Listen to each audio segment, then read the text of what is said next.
नमस्कार आप सभी को राजस्थान क्लासेस की यूट्यूब प्लेटफॉर्म पर आप सभी का पुनः हार्दिक स्वागत अभिनंदन है। तो आइए दोस्तों, पशुपालन सब्जेक्ट के लिए हम आज मॉडल पेपर पढ़ने वाले हैं। ये टॉप 40 प्रश्न रहेंगे। आपको टारगेट रहेगा कि आप अगर 40 में से 30 सवाल भी सही कर लेते हैं तो वास्तव में आपकी तैयारी बेहतरीन है। देखिए दोस्तों, यहाँ पे जो हम बात करने वाले हैं ना, पशुपालन सब्जेक्ट में जैसे साइंस के भी कुछ क्वेश्चन रहने वाले हैं, लेकिन आज हमारे इस मॉडल पेपर में भी हमने कुछ साइंस के क्वेश्चन ऐड करें। तो आपसे निवेदन रहेगा आप इस क्लास को एंड तक देखेंगे और अपने टारगेट को जो है ज़रूर अचीव करेंगे। दोस्तों, आप ज़रूर हमें बताइएगा कि आपके कितने प्रश्न सही होते हैं। और आप लास्ट में जो है देखो कमेंट ज़रूर करना कि ये सुपर फास्ट जो क्लास है आपके लिए कैसे लगी आपको।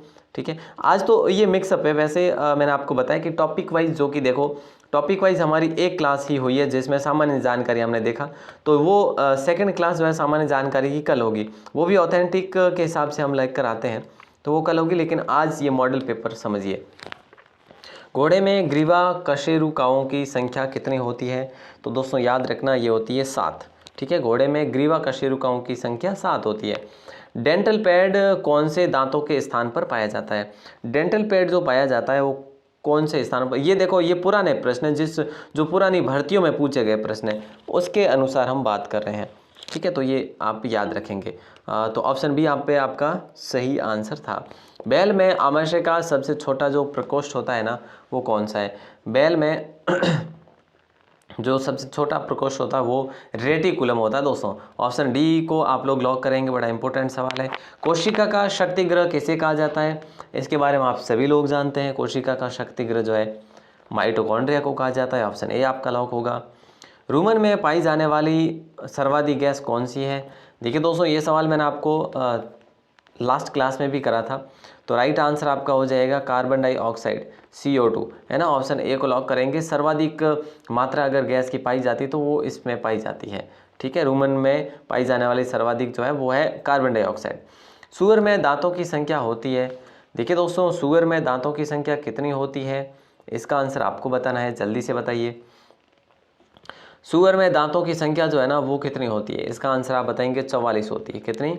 44। ओके, अगला सवाल देखिएगा कि ऊँट कितने वर्ष की आयु में फुल माउथ हो जाता है? ऊँट जो है ना कितने वर्ष की आयु में फुल माउथ होता है? तो 7 वर्ष की आयु में जो है फुल माउथ हो जाता है। और सुअर में दांतों की संख्या कितनी होती है? 44 होती है। ठीक है सर।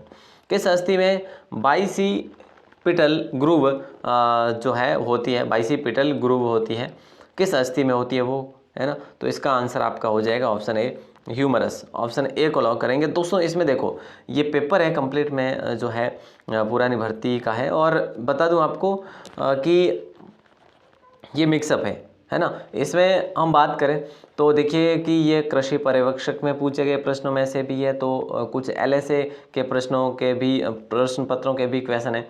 तो यूं करके ये जो है ना क्वेश्चन थोड़े से हार्ड जरूर हो सकते हैं, लेकिन अपन एक बार देखते हैं कि किस प्रकार के प्रश्न पूछे जाते हैं। लंबे समय तक कठोर शारीरिक कार्य के पश्चात मांसपेशियों में थकान का अनुभव होने का कारण आखिर क्या होता है? तो वो होता है ग्लूकोज का अवक्षय, है ना। ऑप्शन सी करेक्ट आंसर हो जाएगा। थायमीन क्या है?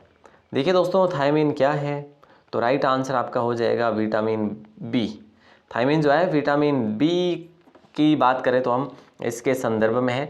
मछलियों के यकृत के तेल में किसकी प्रचुरता पाई जाती है? वैसे ये क्वेश्चन आपका बहुत इंपॉर्टेंट है।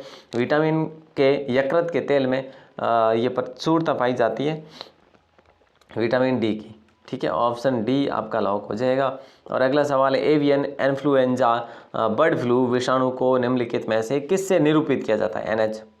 NH51, NH15, H5N1 और NIH5।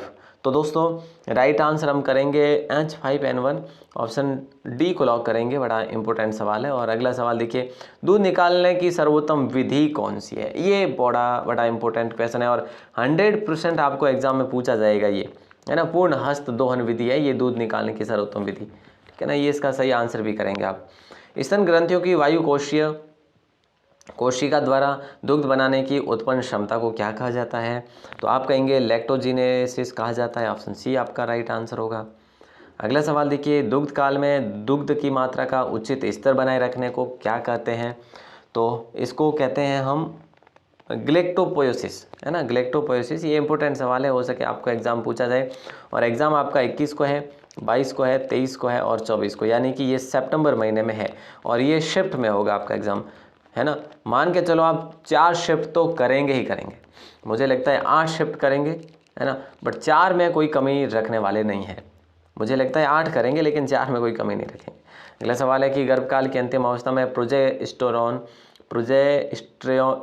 जो है हार्मोन का स्रावन होता है गर्भकाल में, तो ये होता है, कम होता है उस समय, है ना। ऑप्शन ए आपका राइट आंसर होगा। राजस्थान की ऊन विश्लेषण प्रयोगशाला कहाँ अवस्थित है?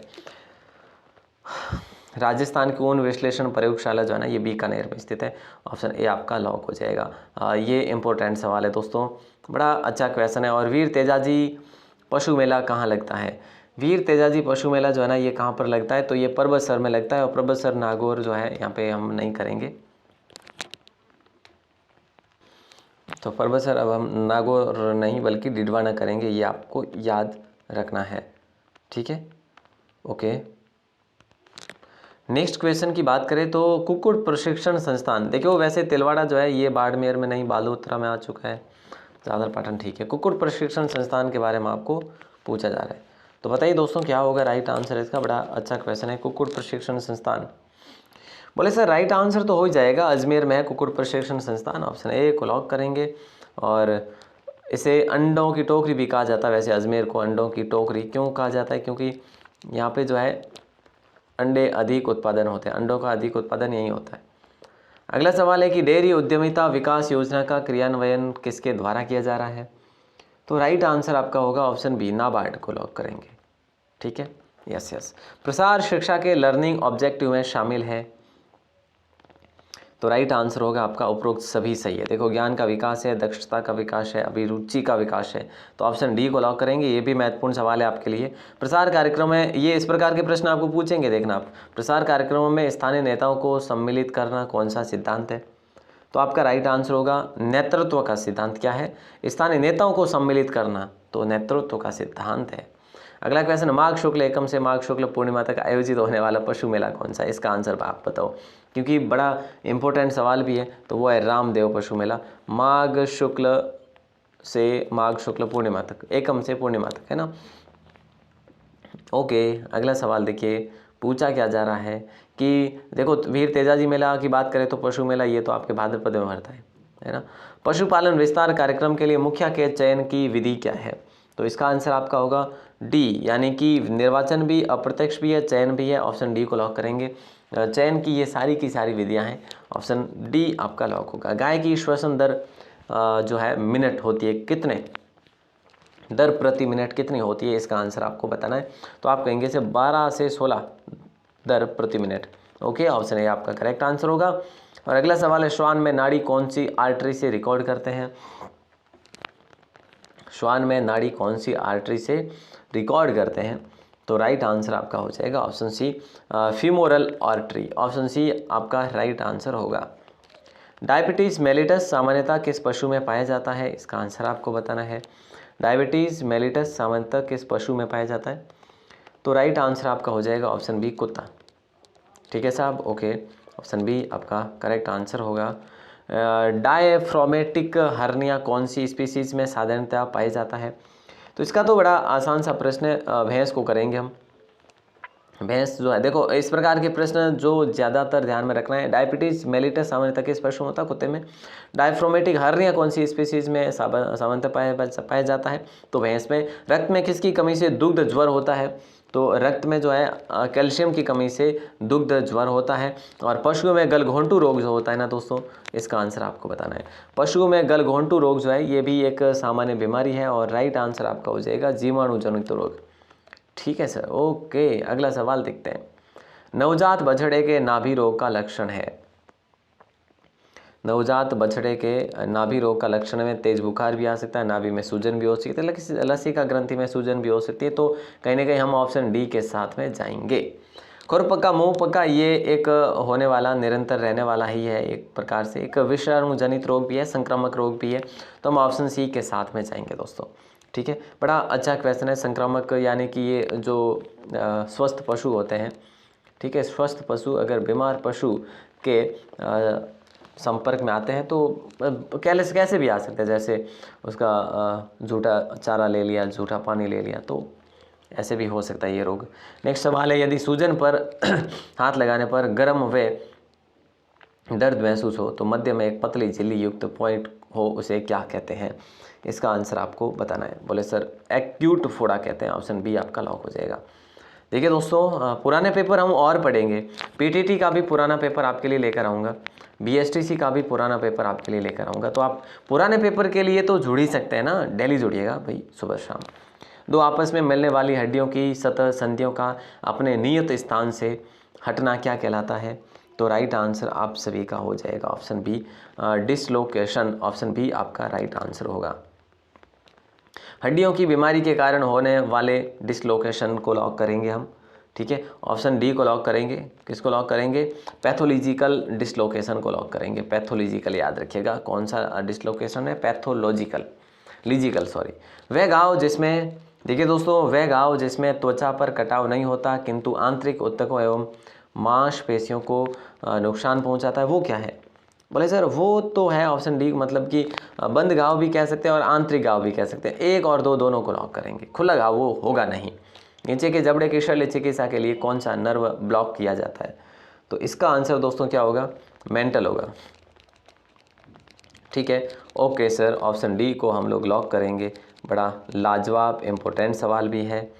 अगले सवाल की बात करें तो बाजार में उपलब्ध कटगट पाउच में किसके लाभ संरक्षित रहती है?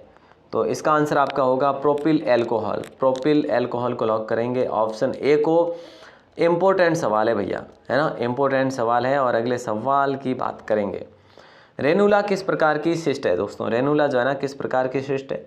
तो ये आपके देखो अल्ट्रा वायलेट किरणें और वाई किरणें दोनों को लॉक करेंगे, ठीक है। 2 और 3 को लॉक करेंगे, यानी ऑप्शन डी आपका सही आंसर होगा। देखिए अट्रेसिया एनी के उपचार हेतु कौन सा जो है एनेस्थेसिया काम में लिया जाता है? कार्नुएल, एपिड्यूरल या पॉल्प्रेबल या फिर मेंटल? तो इसका राइट आंसर आप सभी का हो जाएगा। बड़ा आसान सा क्वेश्चन है और ऑप्शन बी के साथ जाएंगे, एपिड्यूरल, है ना, एपिड्यूरल को लॉक करेंगे। तो दोस्तों इस प्रकार से ये क्लास जो है आपकी कंप्लीट होती है। और वैसे अगर आप पहली बार हैं ना चैनल पर तो सब्सक्राइब ज़रूर करें। और जैसा मैंने आपको बताया, अगर आप हमारे व्हाट्सएप ग्रुप में ज्वाइन होना चाहते हैं तो आप इस नंबर पर मैसेज ज़रूर कर सकते हैं। अपना नाम और ज़िला लिखकर, नाम व ज़िला लिखकर मैसेज ज़रूर करें, ठीक है।